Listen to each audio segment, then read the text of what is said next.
الحمد للہ رب العالمین والعاقبۃ للمتقین والصلاة والسلام علی سید المرسلین محمد وعلی آلہ واصحابہ اجمعین.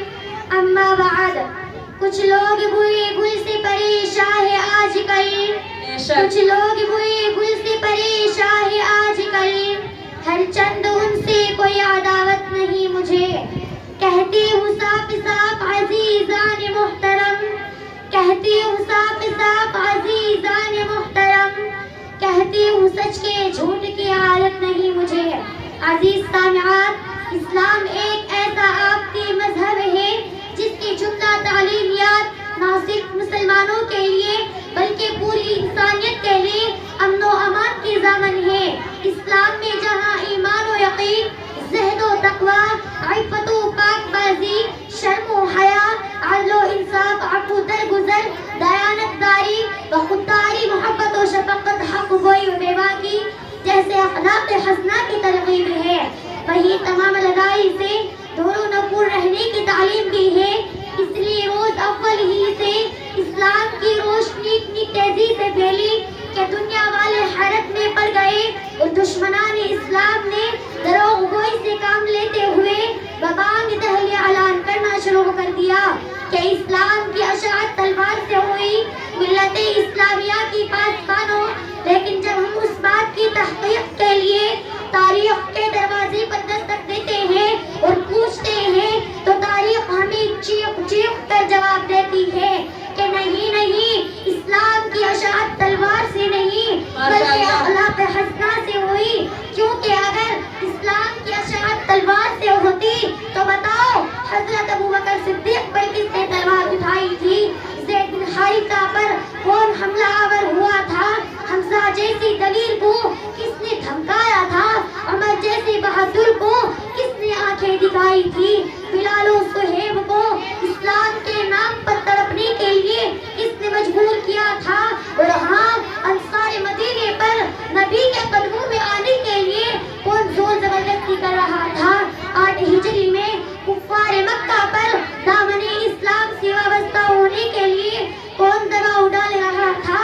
اے اسلام پر کیچڑ اچھالنے والوں، بتاؤ کہ انہوں نے اسلام تلوار کے زور پر قبول کیا یا اخلاق رسول صحابہ صلی اللہ علیہ وسلم سے متاثر ہو کر؟ بولو، تمہاری زبانیں کیوں خاموش ہو گئی؟ تم کیوں نہیں بولتے؟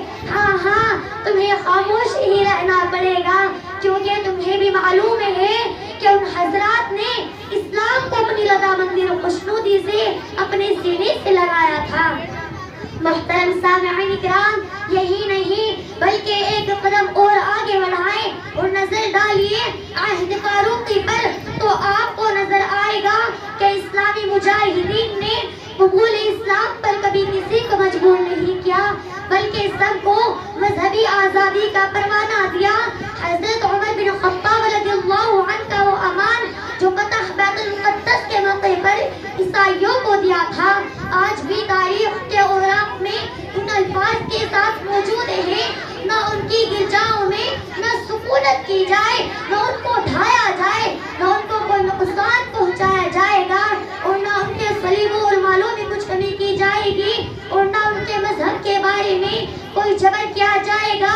اے عقل کے اندھو، کیا تمہیں یہ تحریر نظر نہیں آتی جس میں صاف صاف مذہبی آزادی دی گئی ہے؟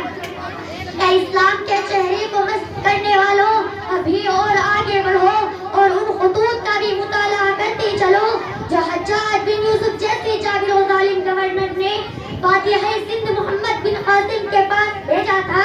حجاج بن یوسف صاف صاف لکھتا ہے کہ ان کی عبادت گاہ ہے مسمار نہ کرنا، ان کے مذہبی پیشواؤں سے چھیڑ چھاڑ نہ کرنا.